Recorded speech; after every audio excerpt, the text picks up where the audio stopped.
Greetings, GameCola faithful, and welcome to the GameCola podcast. This is podcast number 194. Whoosh! There it goes by like a bull past a matador. That's pretty good.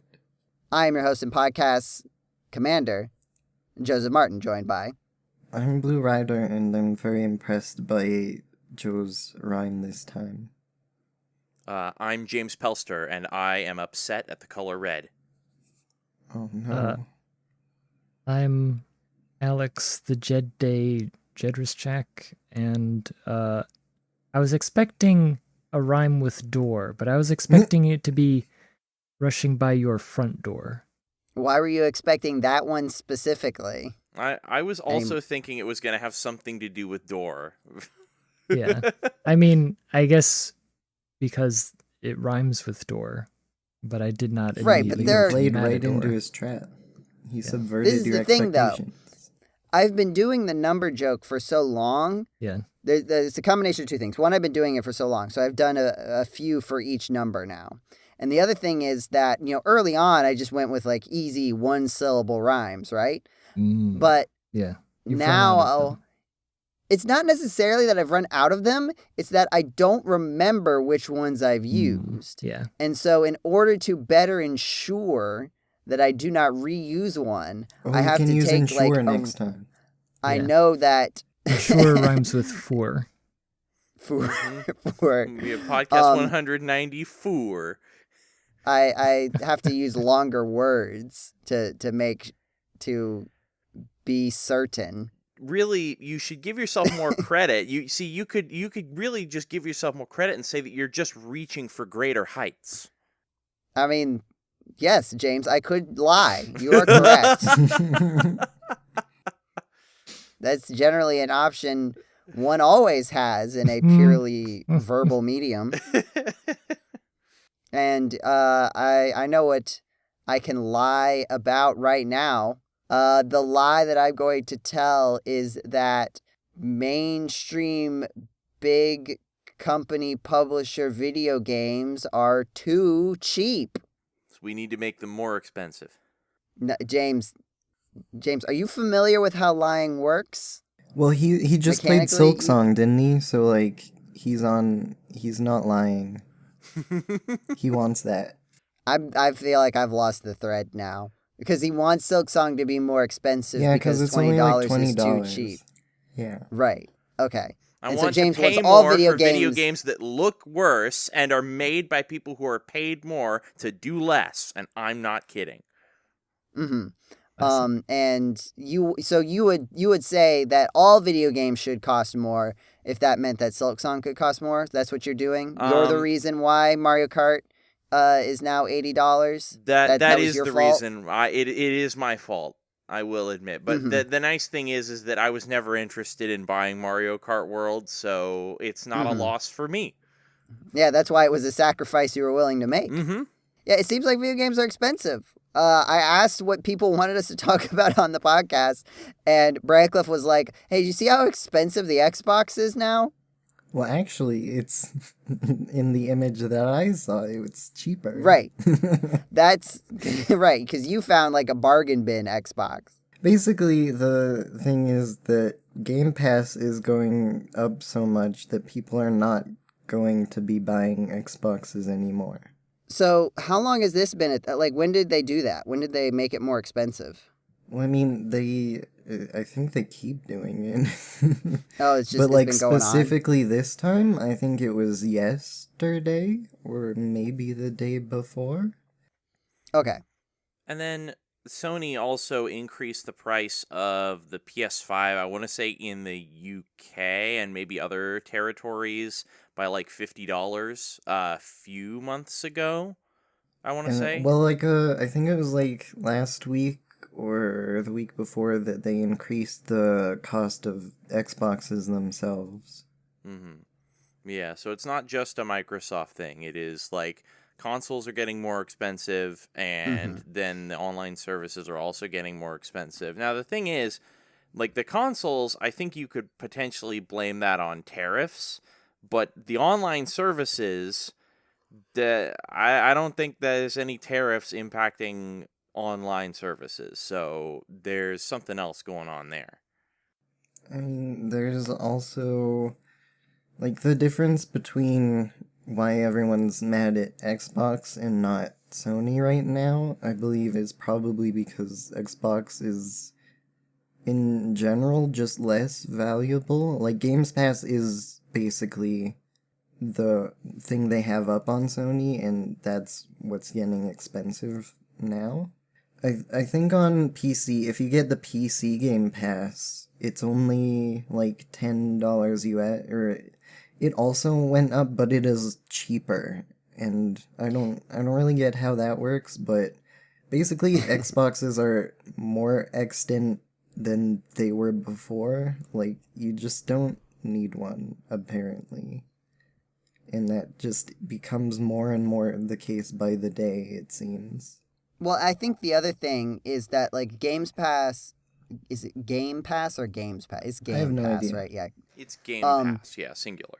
That's like a recurring cost, right? Like, if basically everybody who was ever going to buy a PS5 has a PS5, it doesn't matter if now it's $50 more expensive, really, right? And obviously that's an exaggeration, but right, like that's and like when it comes to like the Nintendo Switch 2, like nobody had a Nintendo Switch 2 when it was, and then it was expensive, right? So I think that even if people would necessarily feel that upset about all of those things, conceptually, the Game Pass is like what, and the cost of the Nintendo Switch 2 is what they have to like specifically engage with in the immediate. And I think that's why it can draw a lot more attention. But Blue, I think I'm going to have to say that you're promoting fake news, because this goes very strongly against my anti-Nintendo narrative that I've been indoctrinated to over the past few months. Well, I mean, they hate RPGs and want to stop me from ever playing as a summoner again in any video game, so you can still hate them, that's fine by me. Right, but it has to be unique. It's no fun if we hate everybody. Since What's the point when? of a console war? Since when? Because it's a console war, Blue. That doesn't, We're bringing the console wars back. That doesn't mean that hating everyone is a new thing. No, you gotta pick a side, Blue. That's the whole point. I don't think of the console so. war. You can't be a conscientious objector to the console war, Blue. It doesn't work like that. I'm on team cheese nips. Well, someone out there is on Team Virtual Boy, which is coming get back to as be- $100 Nintendo, piece apparently. of cardboard. From my discussions, it seems to be Paul. Oh, he's gonna pay $100 for the cardboard? I think he's gonna get the real one.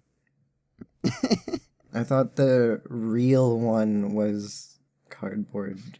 No, It's there's just- like a real one and a cardboard one, at least based on the trailer. Okay. Yeah, hold on. Yeah. The real one is like $99. Yeah, the real one's $100. I don't think the cardboard. I thought they were No, just the cardboard doing one's Yeah, like the cardboard one's 25, 20 I think bucks. they said. Yeah, 20, Yeah. 25, yeah. I thought they were just like, look, it's not the Labo, it's totally something new, buy it. And I was like, okay. But I guess there is a point where, like, could I just skip both of those and just, like, hold the Switch up to my face like it's a magic eye painting? Yeah, that's a Possibly, good yeah. question. Because they said you need it to play the games. I'm like, oh, you don't need it. I mean, also, like, could I skip paying them $25 to just make one out of cardboard myself? Probably. Mhm. I Right. assume so. I think it has like other like lenses and stuff for the eyepieces as well, in the same way I- that the Labo thing did. Because I also have one. I picked it up for like $1 at an estate sale. Is one of those, like, you put your phone in it and it does the same thing. The like 3D. Yeah. Yeah. And like, yeah, it has like little lenses. It has like goggles in it that are supposed to like make the screen bigger, right? They're Well, totally also, yeah. fundamental to the experience and not a ruse, I'm sure. So I wonder if I could just put it in that. right? Put the Switch in that thing. It would be a little bit big. I could just Yeah, I think that duct would be tape the it. hardest part is getting it to fit. Because Just shrink the your mobile phone and Switch. a Nintendo Switch are Slightly very different not in the same size. size. Yeah, perhaps. I think with some additional cardboard and duct tape, I could make this happen. I believe in you. I just think We about should start a when GoFundMe. you mention duct tape, I just think of the that episode of Angry Video Game Nerd where he's reviewing the Virtual Boy and he's like he's upset that it only has the little like kickstand, and so he just gets a bunch of duct tape and duct tapes it to his head.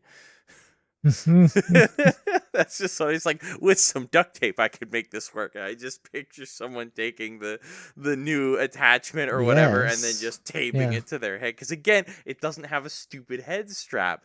And I found out recently, I believe I have a theory as to why that is because I believe the Virtual Boy was made after the Pokemon episode that caused a whole bunch of seizures in children.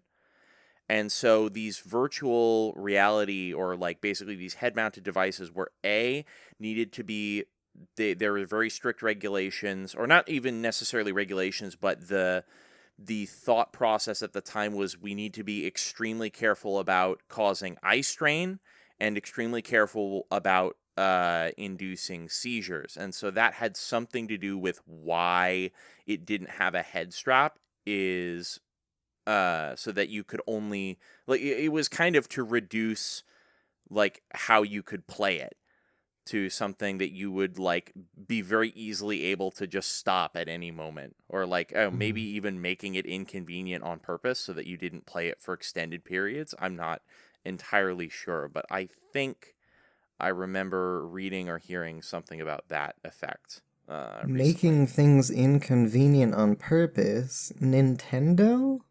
Never. I will say, I can believe that that's probably somewhere in the reasoning. I guess when I thought about it, I was like, it's probably to keep people from trying to like walk around while wearing these. Yeah, right? they probably Just in did general. not. Yeah, which I mean, like, I think when VR headsets came out, there have definitely been people who like tried to go out. And well, the thing is now some VR headsets have like pass through so that you can see stuff on the outside world. I'm like, Right, yeah. that's fair, but also it doesn't mean it's a good idea to just go out wearing them. And I have never seen someone do it, but I am positive that there are people who just wear their VR headsets outside occasionally. I'm like, I don't know. That seems like a bad idea. But I will also say that the Virtual Boy definitely came out before Pokemon. When did it come out again? Isn't it the 80s? No, it's not that I want to say early. it was the 90s. Yeah. It was like 92 So- or 93. Yeah, well, Pokemon didn't come out until like what, 96 or something in Japan. Oh, even? shoot. Yeah, that's right. Yeah, that's right. Yeah. It came out almost like, 1996 Yeah. in Japan. Shoot. Oh, weird. No, sorry. Yeah, so that's actually really weird. So I would have really said that I thought the Virtual Boy came out in like 93, 94. If I had to like make a guess. Apparently it didn't come out until 1995. So Huh. like Okay. in my mind there's this like huge split of like early 90s versus late 90s because I moved to Florida in 1995. And so Mhm. Two in my halves of mind your there's life, kind of. yeah, that like if you had asked me to like picture myself watching a commercial for the Virtual Boy, I would have put myself in New York. That like I would have been in that house in that time frame. So I would have been like, yeah, I mean like there's like we moved in like February of 95. So like there's not really a whole lot of 95 that goes on that like I would get confused about that, right? So like Mhm. it is strange to find out that Virtual Boy came out in 95, so I would have had to have been in Florida at the time that I saw it. I mean, I guess there's a point where like maybe they said, "Oh, coming up, next year." But like Coming up next on Yeah. Kids WB, the yes. Virtual Boy. Yes. Pokemon was 96, so they were pretty close. Yeah. But then the show came out after that, right? So like the game came out and then the show came out after that. So but I don't know. They're way closer than I would have imagined.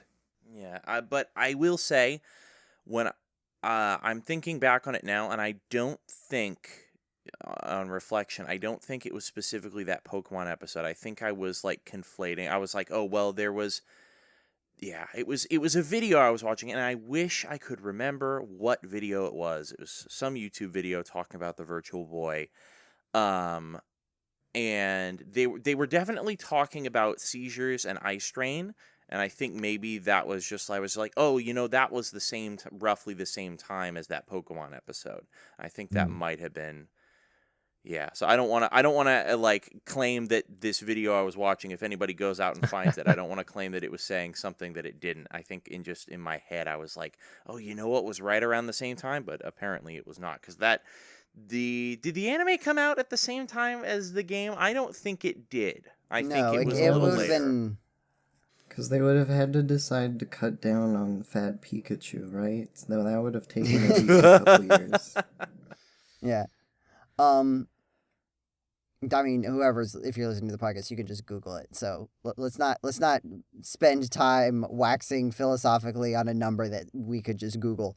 Okay, so we've got the Virtual Boy in our minds, but what other game has a boy in our minds? Pokemon. Yeah. I guess if you want, I thought you had like a Marvel thing to talk about that I'm sure had a boy in it. Does that have a boy? Is that your first thought on Batman. I just sort of assume statistically. It's actually the would. first Marvel game that doesn't have any boys. No boys. That's a lie. No boys allowed. Marvel Cosmic Invasion is an upcoming game. It just had its demo released. It's by Dotemu? Dotemu?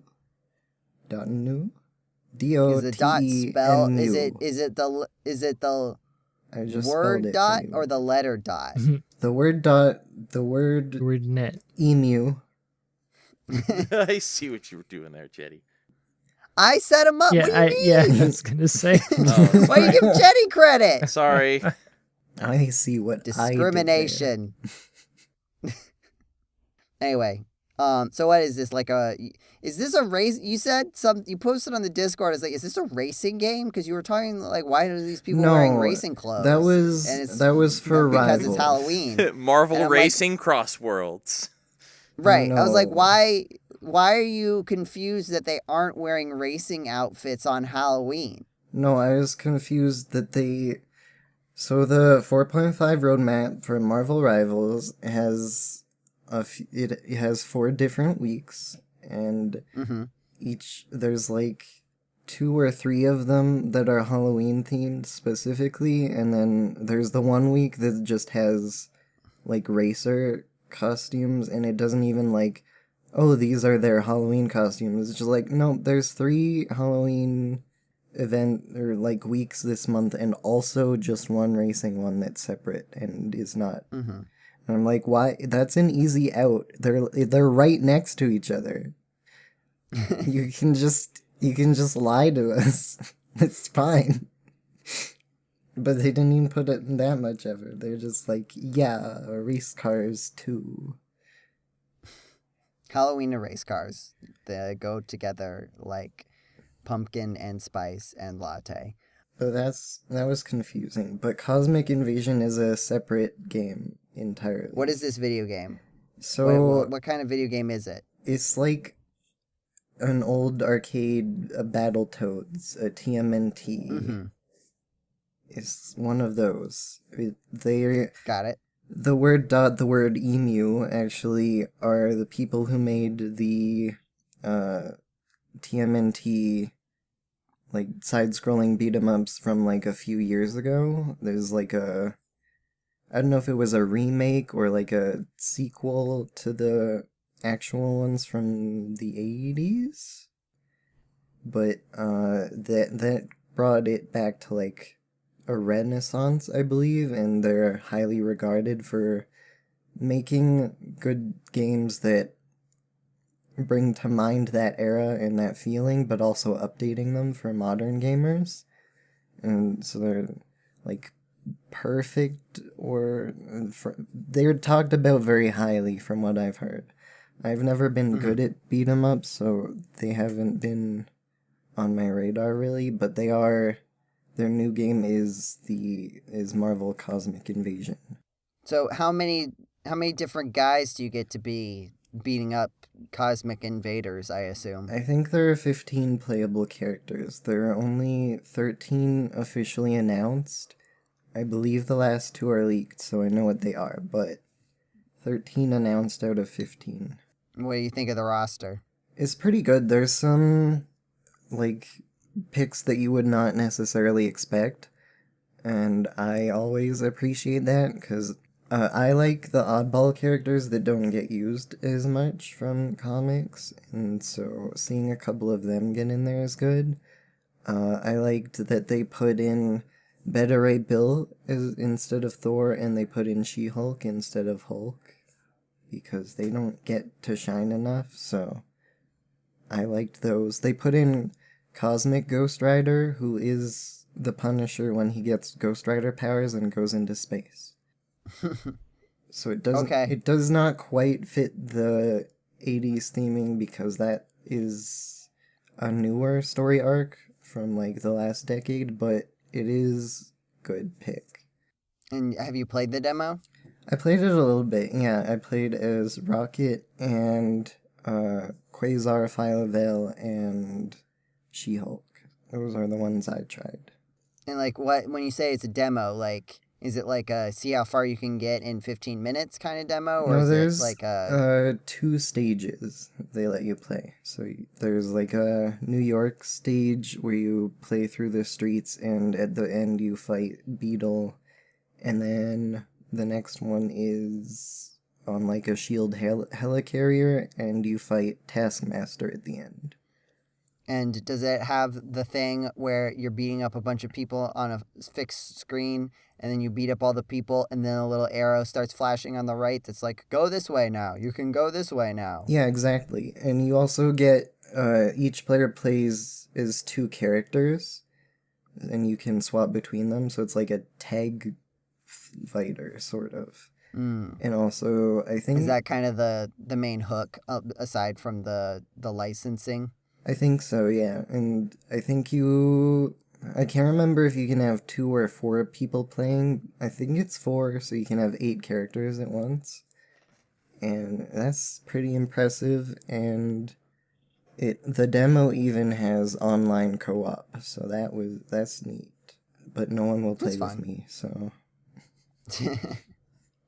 But it was a good time. I really don't know when they're planning on releasing the full game, because they have reiterated just the other day that it is releasing in 2025. So it's sometime in the next 2 months. I'm not sure. Yeah, they don't have much time. I'm not sure if it's suspicious like that because it's gonna be like near the end, or if it's gonna be like tomorrow. But it feels like one of those. I mean, it kind of has to be one of those. Well, no, it could be in a month. Yeah, near the end. But not like December 21st is what So there was you could have done a 31st there. Well, that's not before Christmas. Did they say before Christmas? No, but it would be They said it's almost a Christmas. bad idea to release a game right after Christmas. Isn't it? And almost Christmas. I'm not deep in the marketing lore, but I'm pretty sure that's considered a bad move. Means that it's not Christmas. As our editor emeritus said today, it's Christmas somewhere. I don't think that's how time works.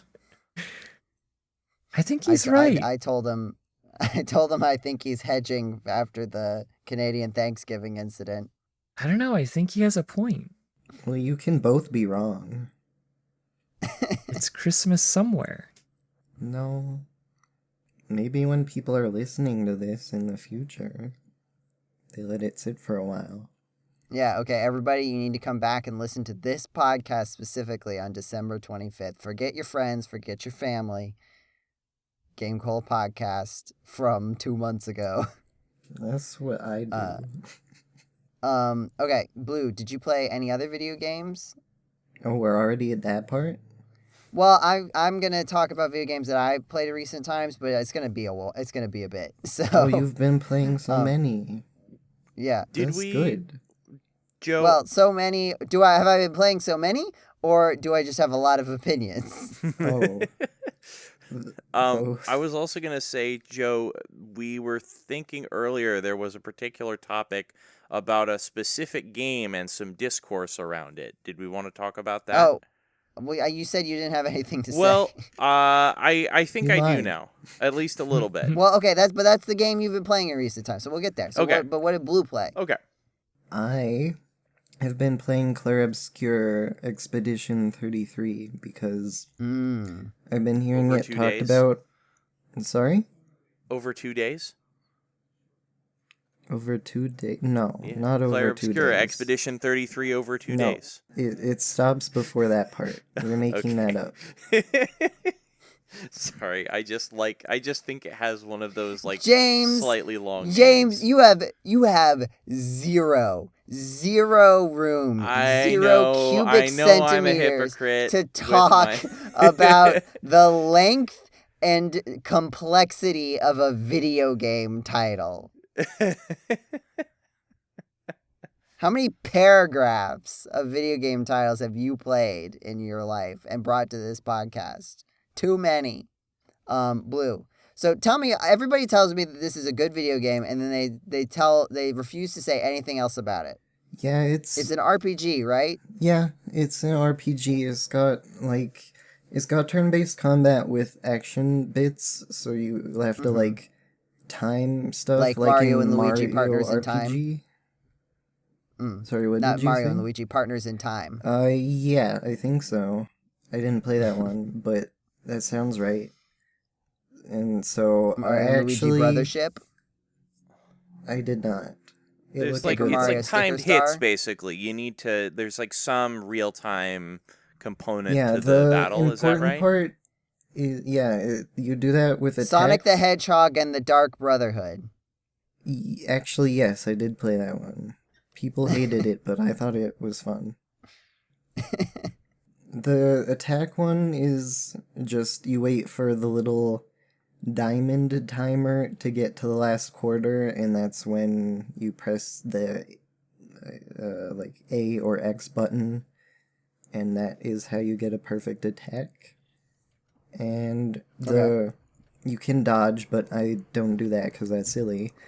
I always do the parry, which is like dodging, but a lot harder. And if you do it properly, you can do like a counter attack. And so that's what I always do. I have to time it very correctly, and I get very intense. And so like my entire forearm muscles were very sore the morning after I started playing because I refused to dodge. I only got really into finding the right timings for parrying, which is a little difficult, but I did it. So why is this video game so good? Why do people I like don't it so know much? yet. Like, So it's So good, do but it's you- not like anywhere near anything I've heard about it. Like everyone's talking about it like it's their game of the year, and I'm like, Blueprints exists, and this is a good So, game, but can it's you- nothing in for- comparison. for anyone listening who right, like, so maybe there's like another foot that's gonna drop, or boot, or I don't know what I the phrase is. assume so because But so like, where in the game roughly are, like, what is something that you can give to signal to someone who's played the game, like where you are in the game? I just started the second act. Okay, that's pretty. Okay, I didn't know that it had those. That's Yeah, pretty it's got specific. 3 That's- acts. Okay.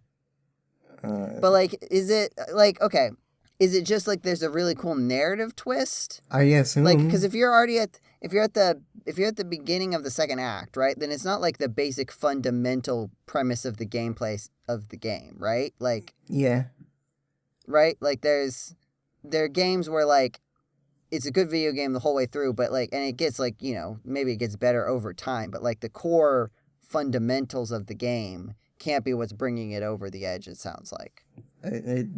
Not for me. Like, it's good. I'm not trying to say it's not, but it's not like mind-blowing revolutionary. It's just like they looked at past RPGs and they're like, okay, here's a bunch of stuff that works. Now we have an RPG that is good. And I'm like, yeah, good. I'm having fun. The feeling I get from playing it is like, wow, I wish Xenoblade was more like this because then I would want to keep playing it. It's like, if Xenoblade was fun and actually made me actively want to keep playing it instead of feeling like it would be a chore to go back to, which I still plan on doing, but like, the gameplay there is not that great. How many women James. who are rocks and swords at the same time are there? I don't think there are any. I missed. But you're not. Well, I mean, you're. I missed the last. Somebody said sorry, James, and I don't know why. Yeah, I'm that's sorry. okay. You don't have to Internet worry issues. about it. Okay. You don't have to. Just don't worry about it. It's gonna be fine. Don't worry about it, but now I'm worried about it. It's okay, James. You'll get to find out when you listen back to the podcast. Yeah, exactly. Gosh dang it. What you don't know won't hurt you. Until I listen to the podcast later and find out that someone is blaspheming against me. We'll burn those bridges when we get to them. But yeah, it's good. I'm It's curious like, if you have like a big turnaround. maybe like, I'm later, like- hoping that like I'm completely wrong and like the last act of the game will be like, hey, it's the best story ever. But also I've been like very spoiled for good story games that nobody else plays. And I'm like, maybe you're just not caught up to me. Like, not everyone has played 1000 times Resist. That's not my fault. Like, Yeah, I do wonder, and also like, I feel like we as a collective here probably play more turn-based RPG games than the average person in the gaming sphere does. yeah. And so I do wonder, right? Like, how many people is this their first time playing a turn-based RPG with timed action inputs? Yeah, that's Right? kind It's of like, what well, I've been wondering. I've played Mario and Luigi Partners in Time. Yeah. Like, it's good. It's a really strong formula. It's a very strong base to put it on, and I'm sure people who would prefer something a little bit more grounded. Is it like a fantasy world? Is it like what's the setting? Like, not necessarily like the plot details, It's got but like, just like a neat setting. Like so there's a thing called the fracture that happened in, I guess, our world, because the opening cinematic opens on a shot of like the Eiffel Tower being like destroyed and stuff.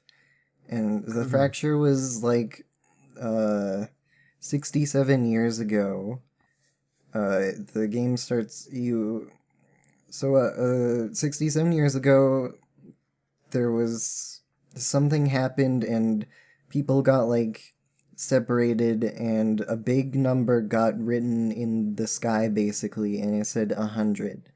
And then like that year, all the 100-year-old people in the world, I guess, died, and then the thing ticked down, and then every year there's a day called the Gamage, and everyone who is the age that the number says, they fade in, they get Thanos snapped, basically. does it just count down? Yeah, and so Right, so it's It not like starts it at jumps. It's 34 like, at all the- right, 36-year-olds. yeah, the beginning of the game, it says 34, and the Gamage happens, and all 34-year-olds die, and then it counts down to 33, and now you're in Expedition 33. Every year, a group of people from the city go out to try and, like, stop what's happening. And they have not succeeded so far. And that's basically where it starts. And it's neat. It does have, like, the thing that really got me was, like like 15, 20 seconds in the game, you're like using a magic grappling hook and like magical slidey rope firefighter pole thing. So like there's just really casual use of magic, and that's really cool. I like that. So I was like, I'm in. So Nice. Yeah, I like the setting, and the story is good. I have not figured out why exactly I have been led to believe that it's that good. Because it seems to just have a reputation Yeah. beyond the scope of what a game of this style usually gets to.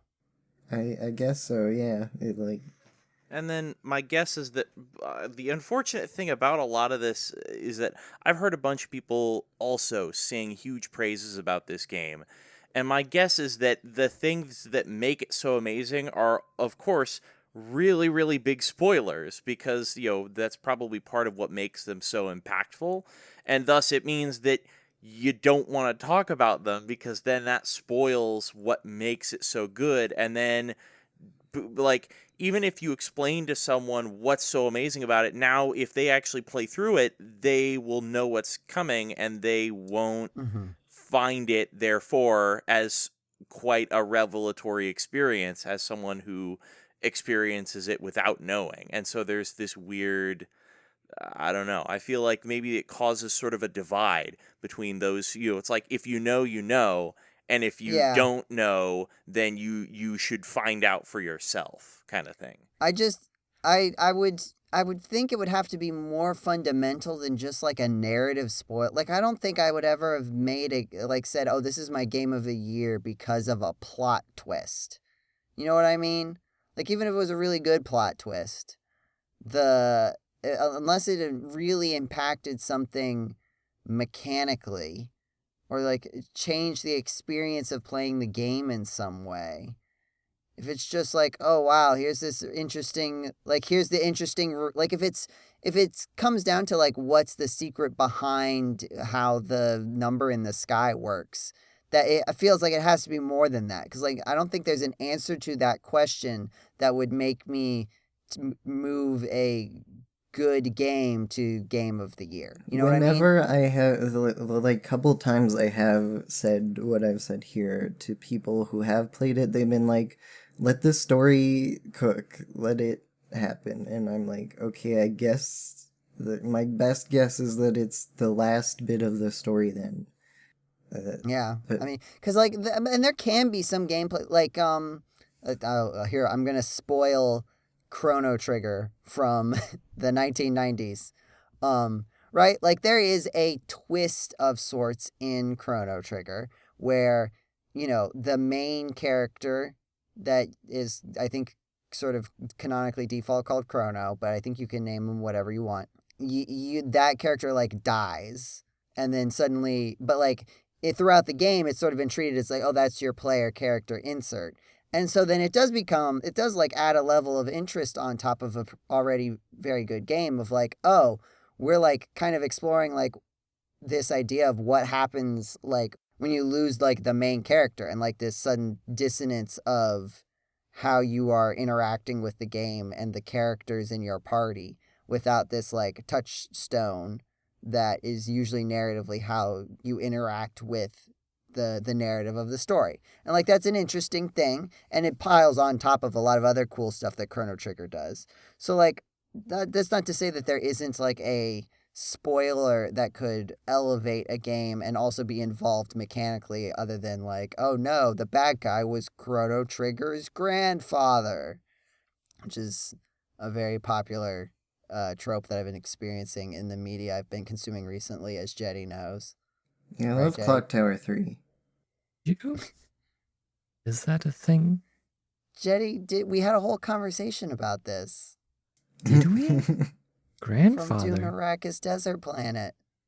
Oh, yeah, And then Star Wars. yeah.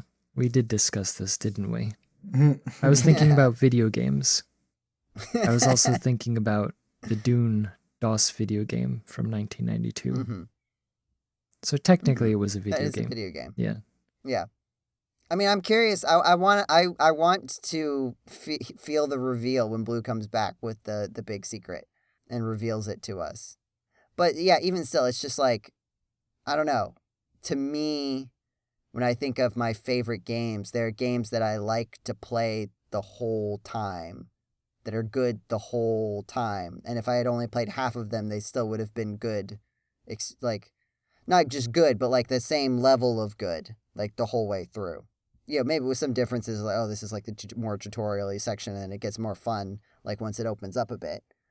But like, I don't know. But different people want different things out of games. I also definitely do not really play a lot of narrative-driven games. So that's probably a big difference. Speaking of video games that people have opinions on, Crystalis. James. Oh. Yes. We've spent a lot of time on Crystalis this week, Jetty. We could Yes. take a short break. Yes. You played the Silksong. I did. I played some songs made of silk. Mm-hmm.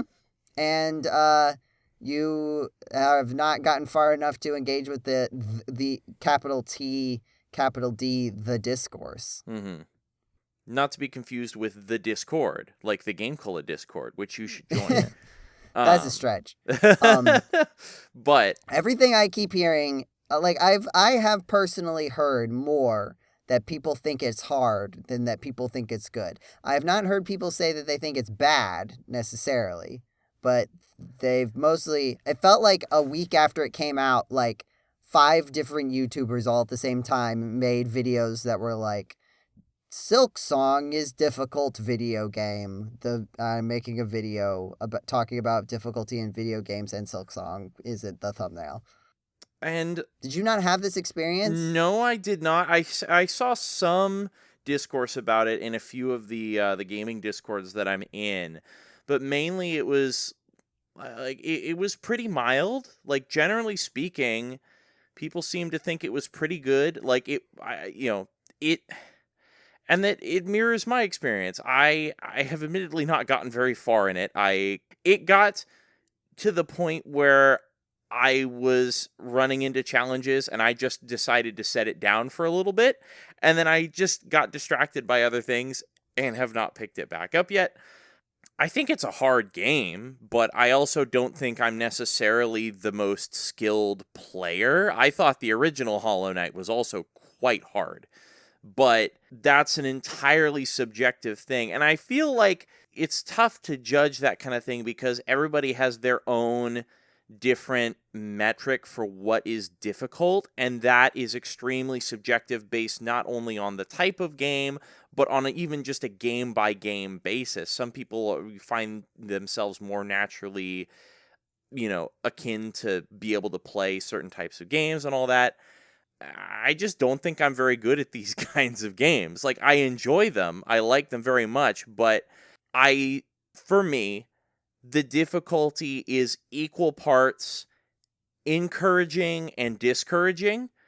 I personally just have a difficult time pushing past difficult parts in games. I tend to be kind of a sore loser when it comes to certain things, and so I can get frustrated pretty easily when things are not going my way. And that tends to be like boss battles primarily, or even some of like the little mini bosses and that kind of thing. But at the same time, it can be encouraging in that you're like, oh man, I feel like I'm finally starting to get this pattern. You can sort of get in the zone. There was a particular boss fight in the first game that I really felt that with, which I think I actually mentioned on the previous podcast, I think. But so far, I don't know. It's like, is the game too hard? I don't know. I just know that I'm not very good at tricky games, and so I would say that the game is difficult for me. It's on the difficult side coming from my perspective. And based on the fact that this is a commonly discussed thing, apparently, I'm guessing a lot of people are in my boat. But was there not this same discourse when the original Hollow Knight came out? Because the original Hollow Knight, I don't know, I feel like it was being, called like the Dark Souls of Metroidvanias or some other stuff like that. Because the original Hollow Knight is very much the same way. I don't think that Silksong, at least, again, mind you, couple grains of salt, I haven't gotten very far into the game. So, but like the first couple bosses, I felt very equipped to deal with, and I was usually able to beat them first or second try. And it's only now that I'm, I don't know, maybe a quarter of the way into the game that I'm really starting to encounter significant difficulties. The boss that I was getting tired of, I think I went up against it 5 or 6 times to no avail. And sometimes I'd get farther than others, but I was not making consistent forward progress in the battle. And that was why I decided to set it down. In the original Hollow Knight, when you died, did you, like, lose a bunch of stuff that you had to go back and get from the point that you died? Yes. Okay. That works. That's not a different thing. Yeah, so that works exactly the same in this game as it does in that. And if you die on the way there, the original goodies that you lost were lost forever. So again, Dark Souls kind of similar. So, yeah, it's interesting because, like, that seems to be one of the things. It's like, okay, say you lose to a boss, but then if you lose in the boss, do you have to go back to the boss to get all that stuff back? Correct. You do. So, like, it doesn't just go, like, to outside the boss chamber or something. Sometimes like, it does. You have to... I think the game tends to be better about that than the original Hollow Knight did, actually. I think the original Hollow Knight also made efforts to try and put the little thing just outside the range that triggers the boss. But not always. And I think that Silksong is a little bit better about that. Because I have definitely had points where I'm like, okay, I'm going to go and like leave and come back. But it will definitely put it like in sort of the boss room. So like it puts it very close to where you died. Usually the main thing that it does is it puts it out of the way of like instant death hazards or that kind of thing. So like if you died in a pit of spikes, it doesn't put the little thing you have to collect right above the pit of spikes. It usually puts it somewhere a little bit more accessible. I will say though, that punishment is part of what discourages me about the game, is because so playing things like, for example, like Make a Good Mega Man Level 3, like that game, it has effectively infinite lives. And so you tend to have checkpoints pretty freely. And so if you die, you don't lose anything other than time.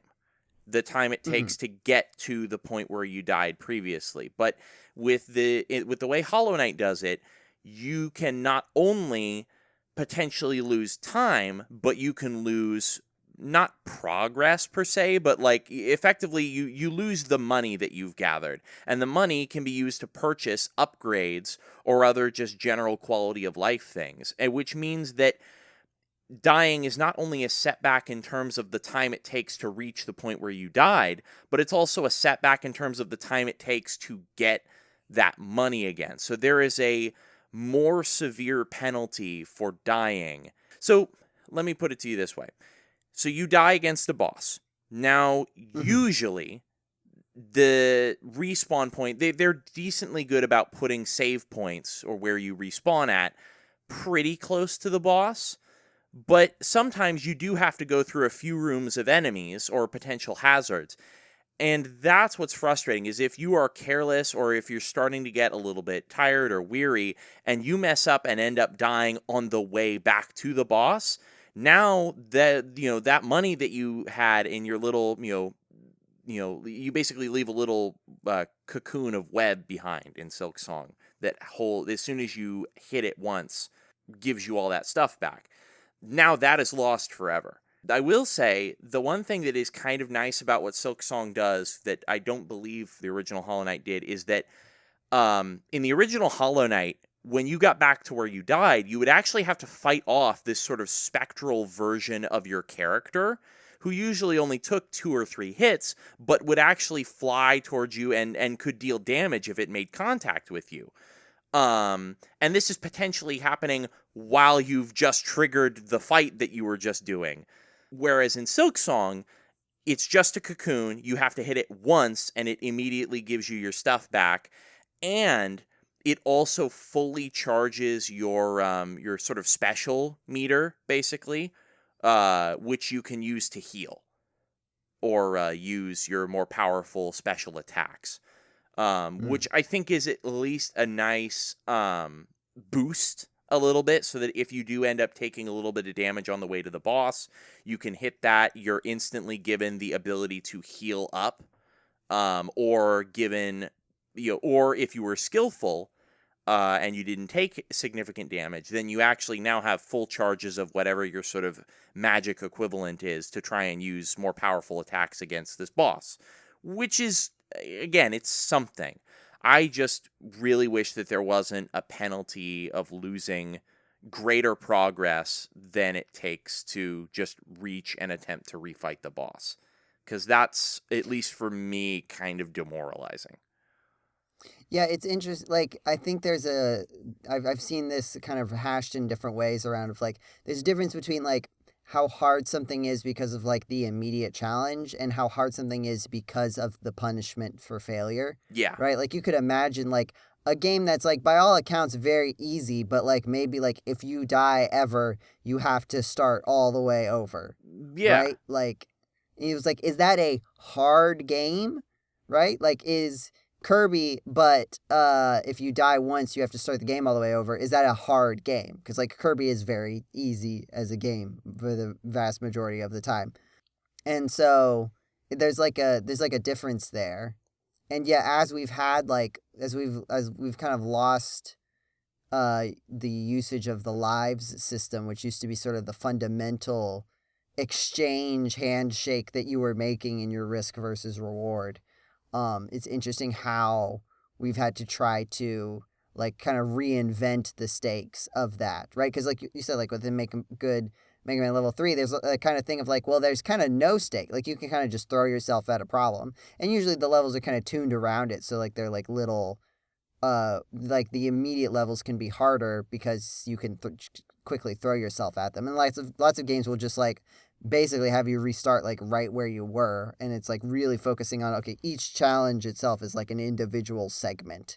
But right, like something like Celeste, for example, right, where like each challenge is like on the whole more difficult than perhaps another game with a less forgiving live system.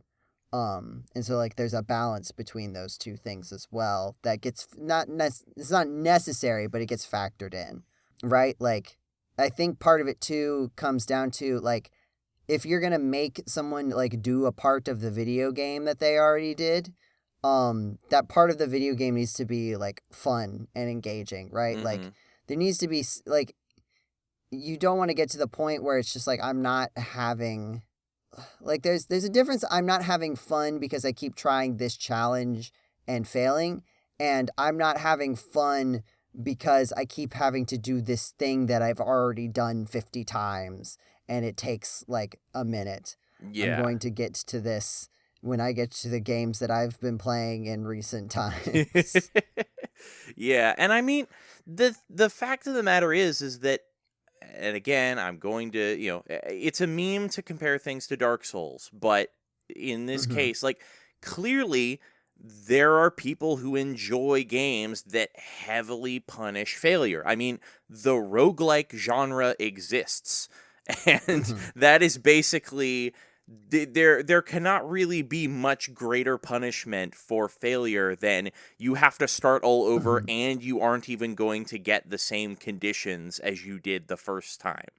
Like, but that's almost like, that's part of why the deal makes sense, right? Like you're playing something different each time. Right. Is a big factor in that. I think a lot of the time where this frustration comes from is doing the exact same thing. Right. For like the exact same thing that lasts several minutes that you've already figured out how to do like perfect. Like especially when you get to the point where you've already like basically completely optimized it But like you said, right, like if you make a small mistake, it could have a big impact. If there's like any instant death on the way there or something like that, right? Like that's more frustrating than, right? Because like most of something like Hades, for example, like you're still doing kind of the same thing, right? Like there's stakes involved in like how much further you're gonna get to like brand new stuff or to saying that you've beaten the game. But like throughout the whole game, it's sort of like the same fun stuff that you're doing the whole time with the same level of variation, whether or not you're going from level 1 to 2 or level, like, I don't know, 12 to 13. I don't know how many, like, stages or segments of Hades there are. Do you get what I mean? I think so. And like, yeah, because roguelikes, I think you're definitely right that there's a whole different dynamic there. But again, like the Dark Souls thing, like you are literally just, if you screw up, you have to go back and replay same thing over and over and over again until you get it right. And I think that's more along the lines of what's going on here in Silksong. And that's just, it's not, because I'm just in this weird position where I really like a lot of things about Hollow Knight and Silksong. In particular, the world design, the exploration, the platforming, the music, the visuals, like everything about it I love. And I do like some of the challenge that comes with fighting these bosses. But admittedly, I'm just not quite hardcore enough to always be able to meet the challenge that it is setting forth before me. And I wish that sometimes I could just say, hey, could we just get a casual mode or something? Because I really want to explore more of this world and meet more of these characters and hear more of this music without, even on an off day. Does that make sense? That's what I wish. And I don't know how, again, what the broader discourse is specifically, but in my own personal case, that's how I feel about both the original game and this one, is just that I wish at my own option I could just kind of tone things back and get a more casual experience, just so that I can feel comfortable enjoying the game at whatever pace I want to set.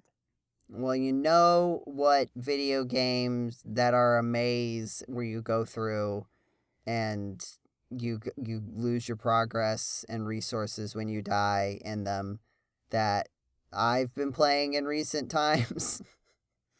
How's that for a segue? Yeah. So James plays Super Metroid on the GC.net, the letter G, the letter C, the word dot, the word net YouTube channel. And once he finished that, and I had a great time watching it, I said, I have available to me some Metroid games.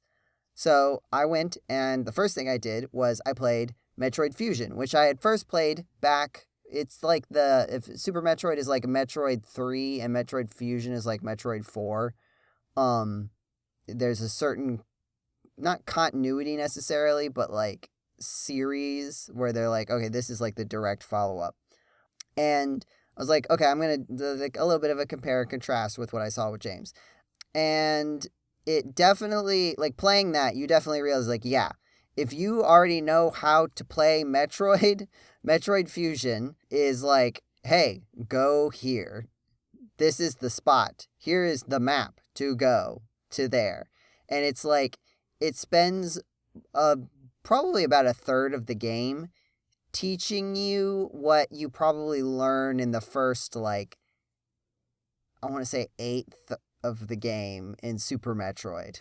Have you played Metroid Fusion, James? I've gotten about halfway through it, actually. I bought a device called the Analog Pocket, which is basically an FPGA-based portable console that is mainly meant to recreate the original Game Boy Color, and Game Boy Advance, but technically you can play pretty much any medium to low powered classic console.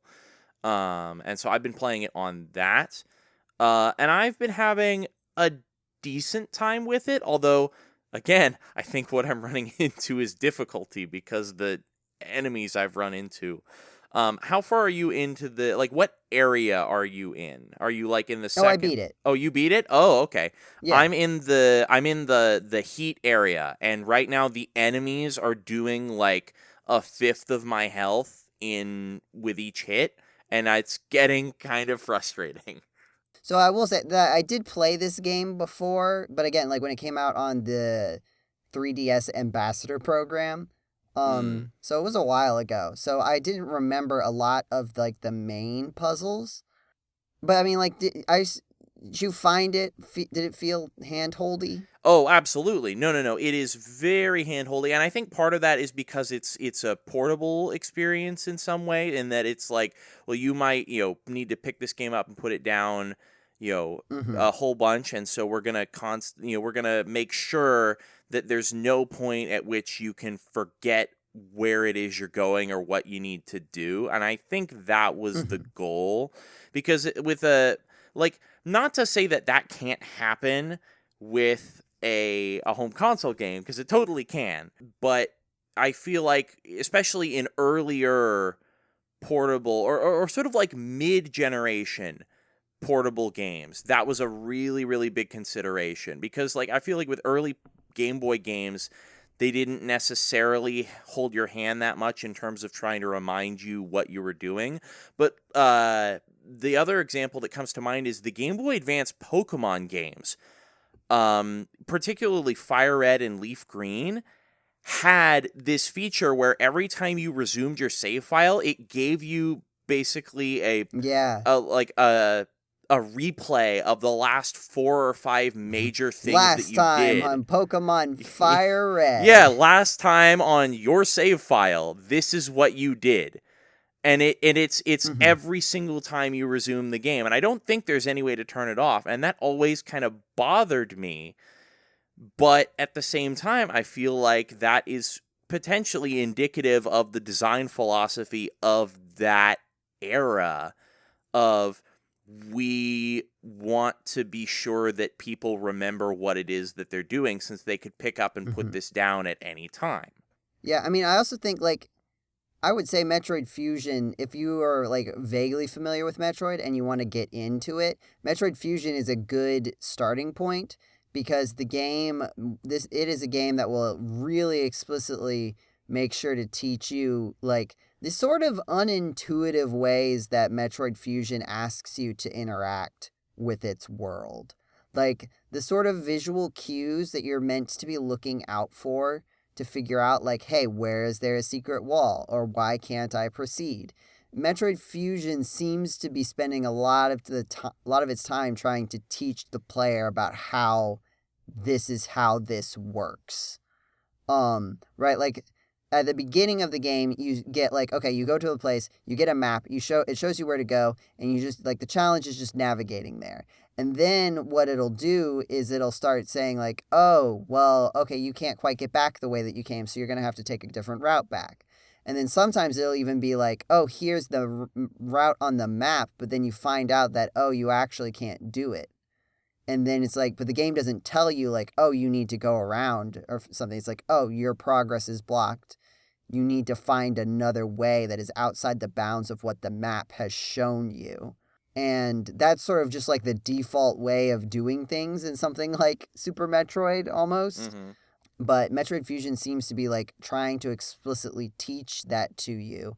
But it takes a lot of the game for them to really figure out. And even then, some of the things are still kind of subtle and intuitive, right? Like sometimes it's like, oh, like there's an enemy. Like I think there's a classic one which is like, hey, wait a minute, an enemy just came out of that wall. Let me think about that. Mm-hmm. But then there's other things that are like, hey, this enemy like respawned behind a wall that I can't get into. It doesn't seem like I should be able to get into, but that means that is their signal to show you that is the critical path. And like those are things that I don't feel like a lot of other games, even a lot of other Metroidvanias. Metroid specifically is about like secret paths, whereas like Metroidvanias are generally more about Like, at a higher level, they're more about the unlocking of abilities, which Metroid certainly is that too. Like, sometimes you, like, find a secret that is, you need a different ability to get through this. So, I can see why it would be frustrating. I do also think that the main villain of the game of Metroid Fusion is probably, like, the highlight of it. Like, the way that interacts with the way that you play the game. I don't think it's a big spoiler just to say that there's, like, basically an evil Samus walking around. That's, like, got all of your power-ups, and you have 0 of your power-ups. And the way that the interactions with that character escalate throughout the game, and the way that they, like, frame those situations is, like, both interesting narratively and in gameplay, right? Like, the fact that it is, like, affecting... It's not just, like, a cutscene where it's like, oh, no! It's like, you are having to interact with this really dangerous thing, like, in the mechanics of the game and the way that the game works. There's no, like, special cutscene, special mode, right? Like, it's not like those things. This isn't the same, but it's like, oh, you, like, had a boss battle and then you get defeated, where you win the boss battle and then you get defeated in the cutscene, sort of thing. You know what I mean? Sorry, say that one more time? Like like when you're playing a game and you're in a boss battle and then you, like, win the boss battle, and then but the villain is, like, a recurring villain, so they need to get away. So, like, you finish the boss battle and then they're like, ha, I actually just punched you right now. And then you go down and your character goes, I got punched. It's like, well, what was the point of winning a boss battle? Yeah, I don't like it's that. Like, just to show that I could continue the game. Yeah. That's not something that I think you could really do with this structure, but it's like the way that this villain Samus, like, interacts with you in the game is, like, purely on the same terms of how the game just functions normally. And I think that's done really well. There's not, like, a special set of circumstances that gets triggered whenever you encounter this. Yeah, I see what section. you mean, yeah. But I didn't just play Metroid Fusion. I beat Metroid Fusion. You know what? There's another Metroid game that I could play. It's called The First Metroid. Well, people call it The First Metroid. It's just called Metroid. Guys, I really struggle to hold an opinion that includes Metroid is a good video game. It just, like conceptually, the map is exploring a world and mapping it out as you go. I got pieces of paper and I did it out like the way that you were supposed to. That is fun, like going around and filling out a map. Like, that little piece is fun. And then the rest, and, like, getting some power-ups can be fun. The morph ball, actually, you know what?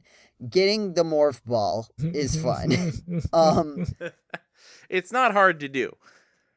Everything, but, like, even just that moment, if there were more moments like that, it would feel better.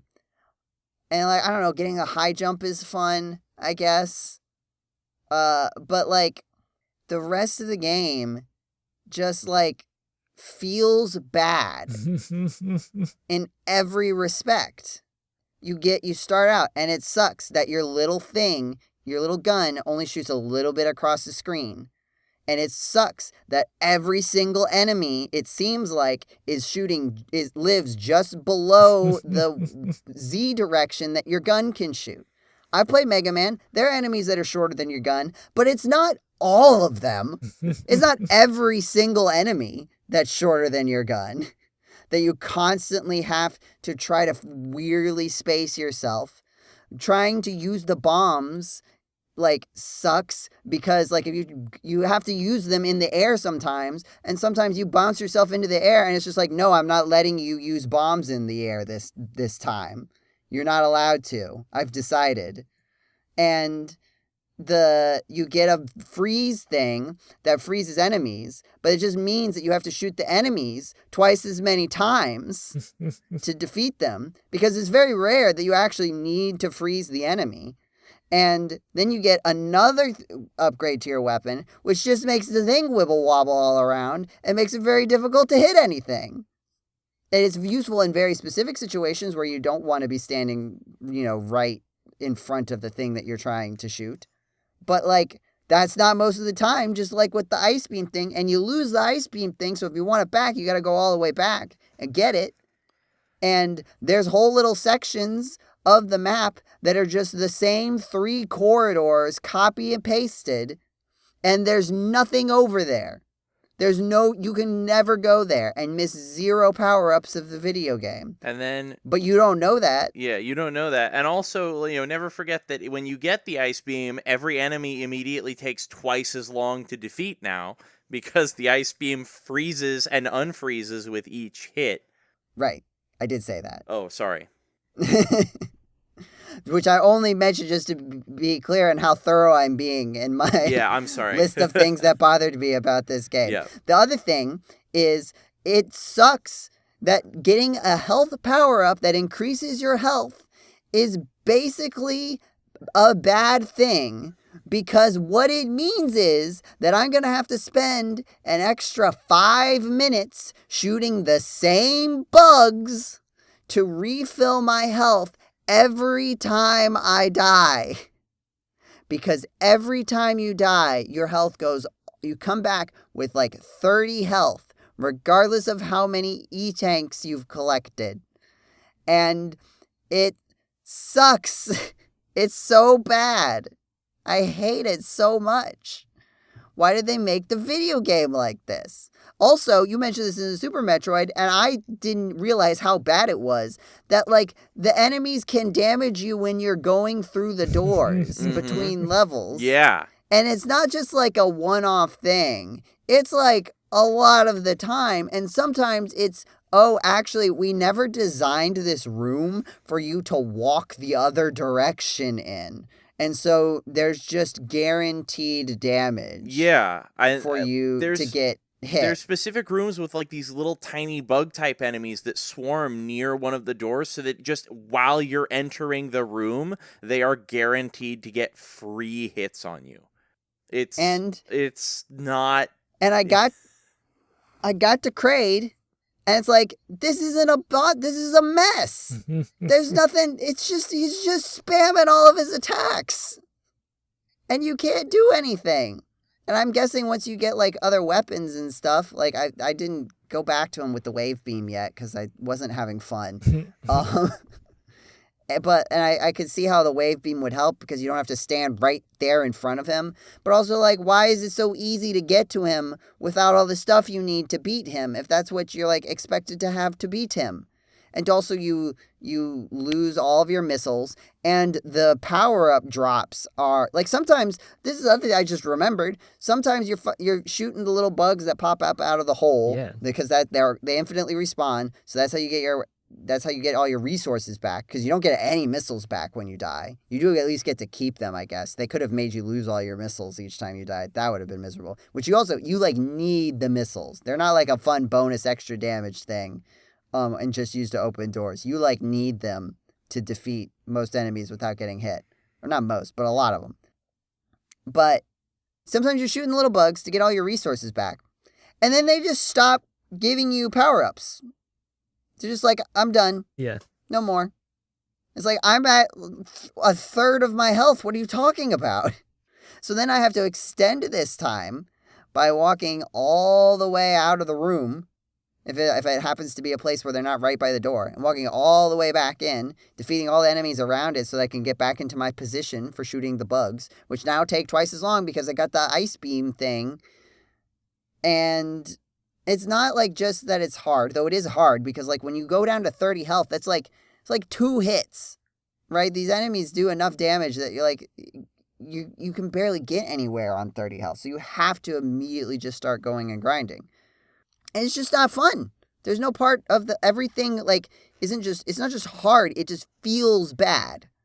It is not, there's no fun way to interact with the world except to walk around. Oh, the other thing is, like, the way that the memory works, the screens, they had to, like, copy and paste the screens, and so sometimes it's like, oh, you found a secret, but, it's actually a secret for another version of this room that you haven't gotten to yet. So just remember the next time you get to a room that looks exactly like this, and remember that you haven't actually already been here before, and find the secret again, please. Oh yeah, that's right. Because of how they reuse the rooms. Yeah. Oh man, that's right. So, like, I don't know what to tell you. Like, I've played hard NES games. This is not and then there's some games where I feel like they may, like, were really good at the time and have aged a little bit poorly just because we've improved on things since, right? Like, I think a classic example for me is, like, Super Mario 64, where there's a lot of stuff that's really clunky, but, like, even then, like, there's still a core funness to it, and you can see at the time, like, how things kind of came together into an experience. And, obviously, I like Mega Man a lot, and those games are not, like, easy. I think they get portrayed as harder than they actually are, but they're not, like, easy. I don't think it's a difficulty thing. It's just, like, it's just not a fun way to interact with the TV, which is, like, the whole reason I'm here. Anyway, that's my Metroid rant. Does anybody have anything that they'd like to use to defend the video game Metroid, or... I don't know. I know of a couple people online in the servers that I'm in that would, like, vehemently defend the game, but I am not one of those people. I do not think that Metroid 1 is a very well-designed game, but admittedly, I have also not played it, so I'm not going to be like, definitively this is bad to... I have. But yeah, you have. I have played it. Yeah. I've my strong opinions. Jetty, you were making some noises. I couldn't tell if they were affirmations or condemnations. I'm trying to remember if I talked about the fact that I played Metroid recently. That I went back. I don't think so. Oh yeah, no. Like a month or two ago, I went and I sat down and I played the original Metroid, and basically everything that you said is completely accurate. I don't know that you specifically mentioned that you're required to just like know where stuff is. I remember talking about the like built-in mechanic that you are essentially expected to go to the playground and talk to other kids about what you found. That like a major part of the game is either A, you're just supposed to sit there and infinitely try every single possible thing that you could possibly do in order to find that, like, oh, in this one room, in this one corner, not at the corner, but like 3 steps away from the corner, there's a thing that you have to like drop a bomb on in order to drop through the floor, in order to get the weapon that you're required to get in order to proceed.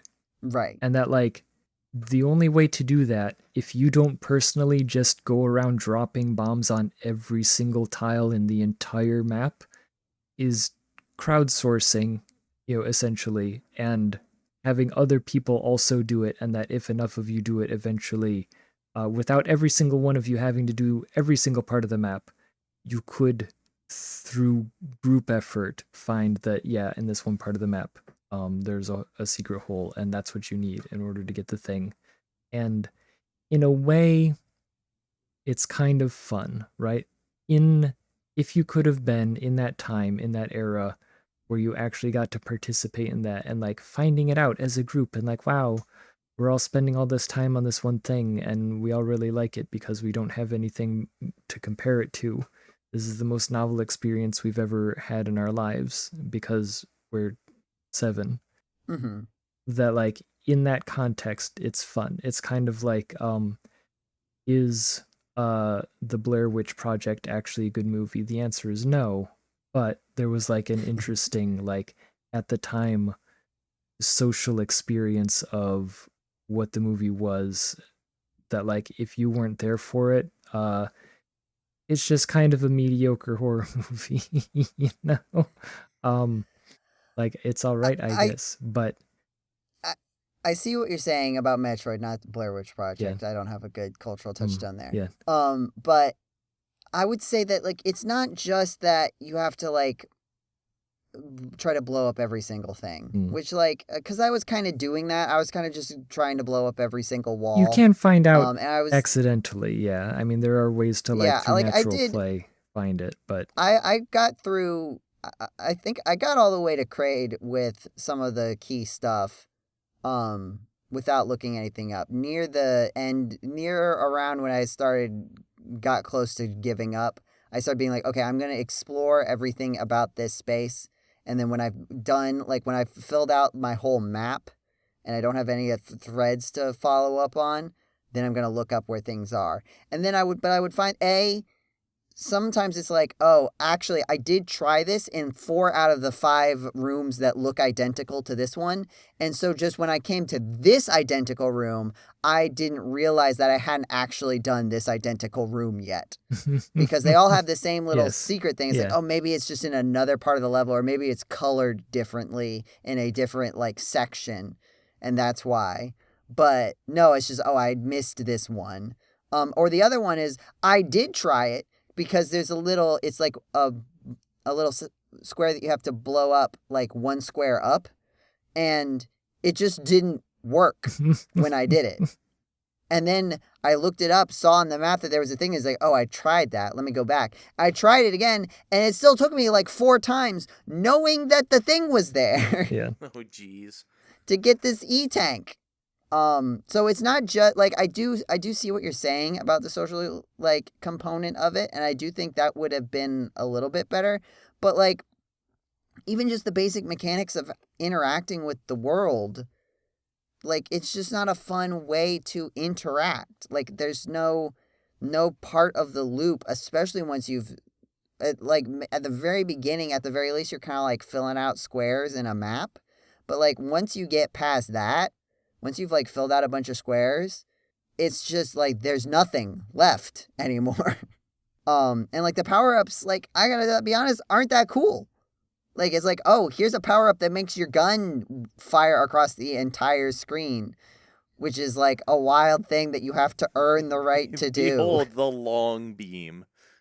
And also, like, this lets you jump higher. And it's like, okay. But, like, not even in, like, a really fun way. Oh, another thing. I keep remembering things. I'm getting flashbacks.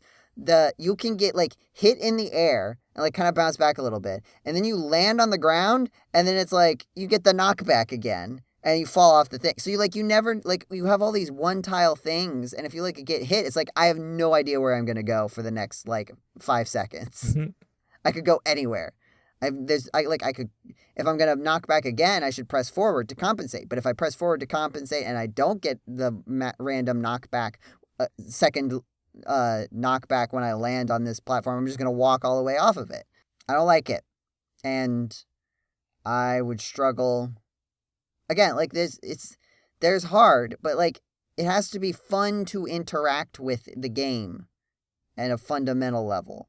I think like for me, that's like really important, right? Like kind of like the other side of this is like something like Mario Odyssey, where you're like, I could be doing nothing and just like moving around the level, not completing any objective, but that is still fun to do that, right? Like there's a core element of that feels fun. And I would say that like there's an element, it's not nearly as refined as in Mario Odyssey, but in like the very first Mario game and in the Mega Man games, like the flow, the pace of it, the shooting and charging and releasing the charge and sliding, like there's like fun, satisfying components to just like being at the basic unit of the video game.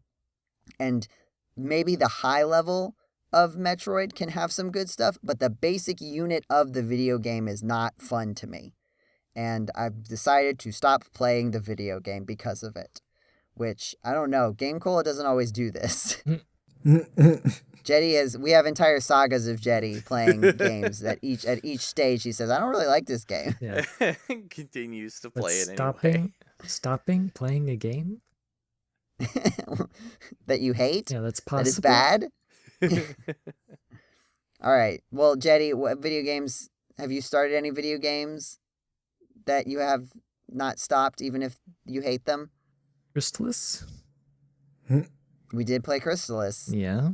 Which you should go watch if you haven't already. We did a 5-hour live stream where Jetty played Crystalis for the end day. Yeah. And as predicted by TikTok, Messia did show up on the end day. Mm-hmm. I'm gonna keep telling that that joke is gonna be even more out of date when this. You're gonna there's an expiration. I didn't get it the first time. There's an expiration date on when this joke will make any sense, right? You really think in like 2027 Yeah. The people listening back to this podcast are going to be like, oh, yeah, I remember that one day where Yeah. we were all making fun of TikTok Rapture people. Yeah. I think that. But yeah, now they'll- we've immortalized Yeah, it. they'll remember. I think they'll remember this Mhm. specific time. Mm-hmm. They'll never forget. Yeah. Have you played any other video games? I don't think so. I think I've talked about the stuff that I've played. I haven't really played a lot of new games recently, so no. I guess you talked about Metroid with me. Yes. And we just talked. Is there any yeah. other Metroid stuff? Did I miss anything to complain about? No, I thought you did a pretty good job at complaining about the things that are worth complaining about Metroid. I do like it when the suit changes color. That is good. I can get to that, but I assume. It sounds like we need you to play Silksong and tell us whether it's too hard or not. I do wonder if I should be the only person in the world to play Silksong without playing Hollow Knight. I think what I was going to say earlier while you and James were talking about it was it seems like maybe the problem or part of it might be that all the people who are complaining about the new one being too hard might not have played the first one. Yeah, that is, I did have, it went against the joke I wanted to tell, Blue, but I did also have that thought that these are a lot of people who are like, oh, good video game, I'll play it, and then be like, oh, wait, video game hard. This is like a level 3 gamer video game. It sucks that people who are mean about gaming difficulty and being like, well, if you cheated, then you're like not a real gamer, and you have to play the hard games, and people who play the hard games are the real gamers. Because like I do think there's an element of like, if you could like kind of tier list games in a sort of like, look, this, like, it's hard to say, is this a hard game? Is this an easy game? It's like, if you have beaten this game on this difficulty, then you will be fine with this. But then like, oh, if you struggled with this game, then you shouldn't even try this game, right? Like there's an element of that, right? Like Silksong is not a game for people who haven't played video games before. I don't think. I would not right? say Like, this. So like, right, like certain games sort of assume a level of familiarity with games that is not evenly distributed among the populace, right? It's kind of like those, when you go back and watch old movies or old TV shows, and they're like, let's go in the other room to talk about this. And then you just like watch them in one smooth, continuous camera shot, all stand up and walk into another room and then continue the conversation. And it's because like people didn't know that, like, that we hadn't like taught people that you could like move the camera and it was like still the same thing, right? Like how to tell like when you cut the camera and it's like the same time and not like 3 days later or something. Yeah. Right? Like we hadn't had that visual language, but people have spent so much time all watching stuff that like generally you get that level of thing. And then you only get into like things like maybe like Marvel movies, for example, where like maybe there are Marvel movies that like, okay, well, you should really watch the other ones if you're going to watch this one. You should watch this and this and this for it to like be satisfying or make sense to you. But even then, like most of the time they still try to make it. But there are like video games for people who have only played certain video games or who have only played enough video games that this is like something worthwhile for them. And it's hard to communicate that, especially because, as you mentioned earlier, James, it's like, it's not necessarily like how many video games have you played. It's like, what types of video games have you played? Right? Mm-hmm. Like, and sometimes it can go the other way. Like with Metroid Fusion, I think if you start with Super Metroid, you're going to have a worse time with Metroid Fusion. If you start with Metroid Fusion, I think you'll have a good time because it'll probably teach you a little bit more smoothly than Super Metroid will teach you. But don't start with Metroid 1. Don't start with Metroid 1. Don't even, like, I'm going to be honest.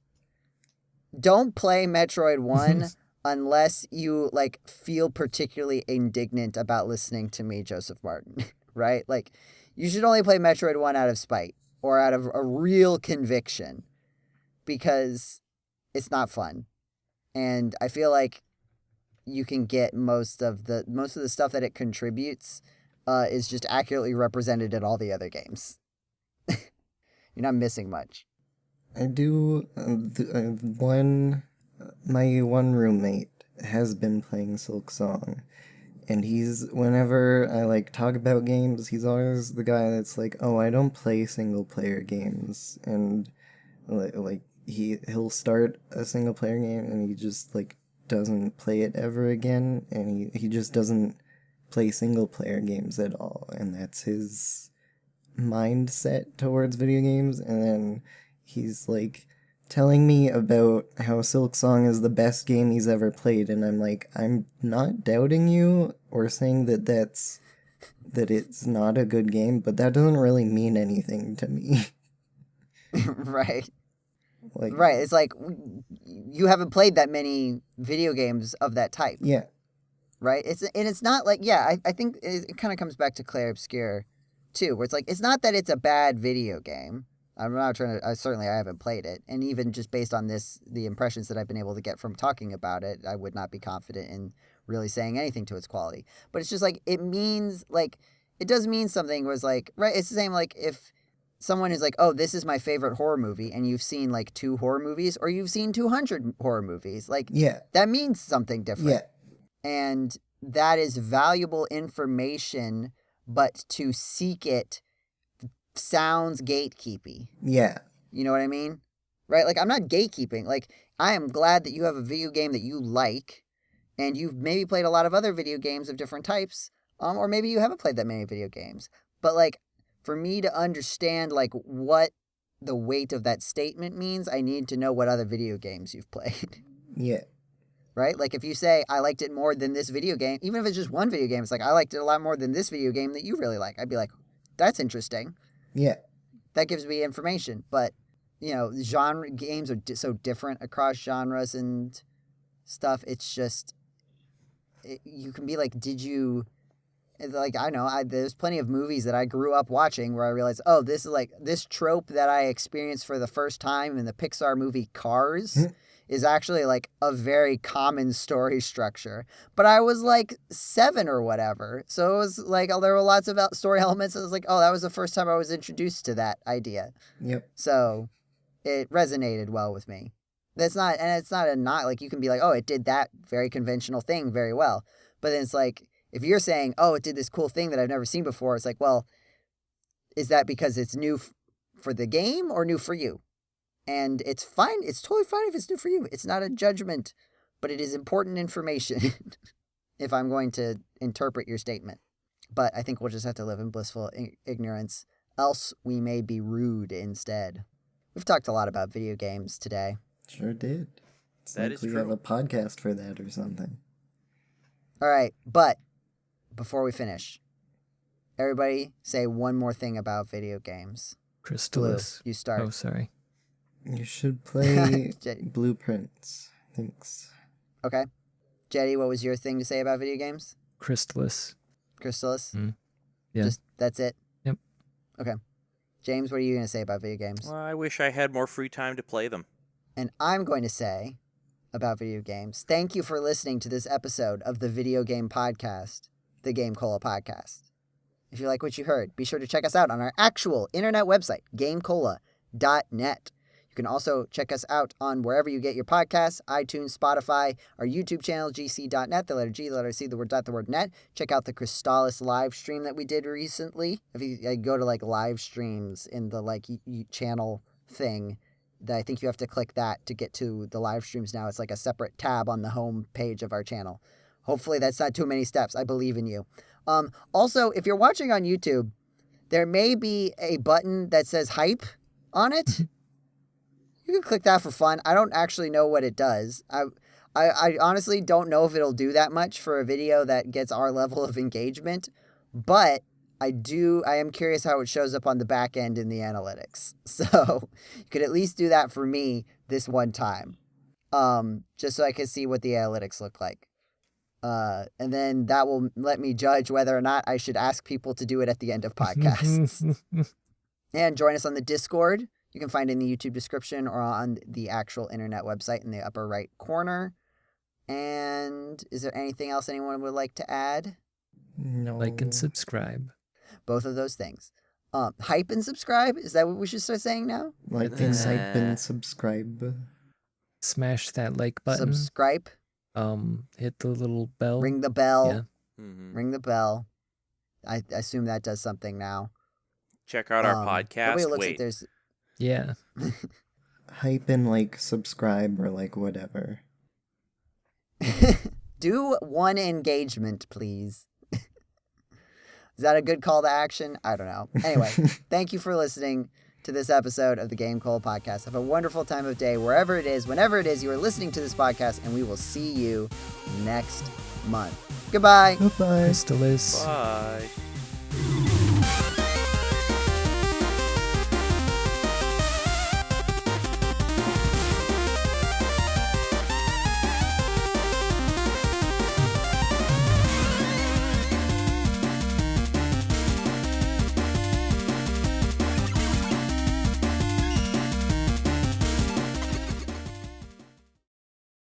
Man, is that train stuck?